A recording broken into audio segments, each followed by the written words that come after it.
नमस्कार मित्रांनो, मी उदय लाड पुन्हा एकदा स्वागत करतो आपल्या सर्वांचा आवडत्या यूट्यूब चॅनल शेती मित्रवर व्हिडिओ पाहणाऱ्या प्रत्येक शेतकरी मित्राचे आणि कास्तकार बांधवाच्या आजच्या व्हिडिओमध्ये मनापासून खूप खूप स्वागत। मित्रांनो, थंबनेल पाहितलं, टायटल वाचलं, होय मित्रांनो, सामान्य हरभरा उत्पादक कास्तकार बांधवांचा सर्वात महत्त्वाचा सवाल की अखेर 1 तारखेनंतर आता देशांतर्गत बाजारामध्ये हरभऱ्याचा भाव वाढणार की मग घटणार।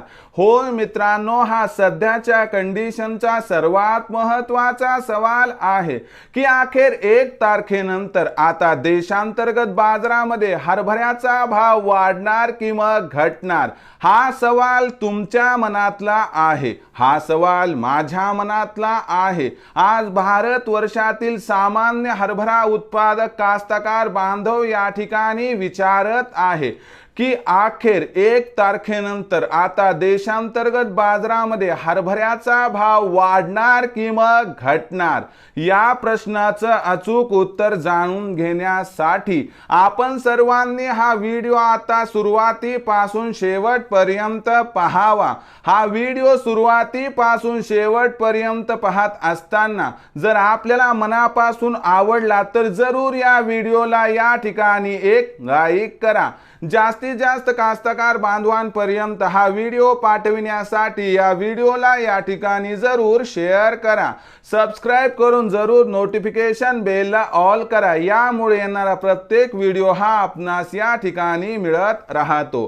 तर बघा मित्रांनो, सामान्य हरभरा उत्पादक कास्तकार बांधवांचा सर्वात महत्त्वाचा सवाल की अखेर 1 तारखेनंतर आता देशांतर्गत बाजारामध्ये हरभऱ्याचा भाव वाढणार की मग घटणार। या प्रश्नाचं अचूक उत्तर जाणून घेण्यासाठी सध्याच्या कंडिशनला देशांतर्गत बाजारामध्ये हरभऱ्याची भाव पातळी काय आहे, सध्याच्या कंडिशनला देशांतर्गत बाजारामध्ये हरभऱ्याची मागणी आणि पुरवठ्याची स्थिती काय आहे, देशामध्ये असणारा हरभऱ्याचा शिल्लक साठा किती आणि शिवाय देशामध्ये या ठिकाणी हरभऱ्याची मागणी किती प्रमाणात वाढू शकते। या सर्व घडामोडींचा विचार केल्यानंतर आपल्या लक्षात येईल की 1 तारखेनंतर आता देशांतर्गत बाजारामध्ये हरभऱ्याचा भाव वाढणार की मग घटणार। तर लक्षात घ्या मित्रांनो, देशामध्ये सध्याच्या कंडिशनला जो हरभऱ्याचा भाव आहे तो आहे 5200 ते 6000च्या दरम्यान। बहुतांश बाजार समित्यांमध्ये हरभऱ्याची बाजारभाव पातळी 5300, 5400 ते 5500च्या दरम्यान दिसत आहे। सध्या देशामध्ये हरभऱ्याची आवक ही वाढत आहे, 1 तारखेनंतर आणखीन वाढण्याची शक्यता आहे। शिवाय सरकार जी आहे ती भारत डाळ या नावाने हरभऱ्याची डाळ विकत आहे आणि यामुळे झाले काय मित्रांनो की कॉम्पिटिशन मध्ये हरभऱ्याचे असणारी जी आहे मित्रांनो ती कॉम्पिटिशन आता खूप कमी दरासोबत आहे, म्हणून हरभऱ्याचा भाव थोडा घसरण्याची शक्यता दिसत आहे। शिवाय सरकारने पिवळा जो वाटाणा आहे तो जागतिक बाजारातून आयात करण्यासाठी परवानगी दिलेली आहे आणि निवडणुका संपेपर्यंत सरकार कोणत्याही परिस्थितीमध्ये हरभऱ्याचा बाजारभाव वाढू देण्याच्या तयारीत व इच्छाशक्तीत नाही। म्हणून 1 तारखेनंतर देशांतर्गत बाजारामध्ये हरभरा भाव वाढणार की मग घटणार या प्रश्नाचं उत्तर आहे हरभरा बाजारभाव स्थिर राहतील, वाढण्याची शक्यता दिसत नाही। 100-200ची घसरण झाली तर आश्चर्य वाटायला नको। म्हणजे भाव पातळी साधारणतः 5200 ते 5800च्या दरम्यान राहणार आहे। आता याच्यामध्ये विक्री करायची अथवा नाही तर लक्षात घ्या, तुमची खूप पैशाची गरज असेल तर 25% हरभरा योग्य दरावरती विक्री करा।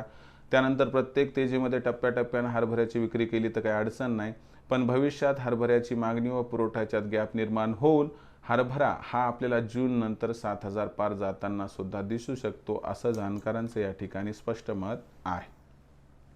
यानुसार आपण एकदाच हरभरा न विकता जर टप्प्याटप्प्याने हरभऱ्याची विक्री केली तर मला वाटते आपला 100% होईल या ठिकाणी फायदा। मग भविष्यात आता देशांतर्गत बाजारामध्ये काय राहणार हरभऱ्याचा बाजारभाव याबद्दल अधिक माहिती प्राप्त करण्यासाठी पाहत रहा आवडते यूट्यूब चॅनल शेती मित्र। आवडला असणार हा व्हिडिओ तात्काळ लाईक करा, सामान्य कास्तकार बांधवांपर्यंत पाठवण्यासाठी शेअर करा, सबस्क्राइब करून जरूर नोटिफिकेशन बेलला ऑल करा। यामुळे येणारा प्रत्येक व्हिडिओ हा आपणास या ठिकाणी मिळत राहतो। तर मित्रांनो, अशाच एका नवीन व्हिडिओसह मी आपला मित्र उदय लाड आपल्या सर्वांच्या आवडत्या यूट्यूब चॅनल शेती मित्रवर मिळत राहील। तोपर्यंत माझ्या प्रत्येक शेतकरी मित्राचे आणि कास्तकार बांधवाचे आजच्या व्हिडिओमध्ये मनापासून खूप खूप आभार।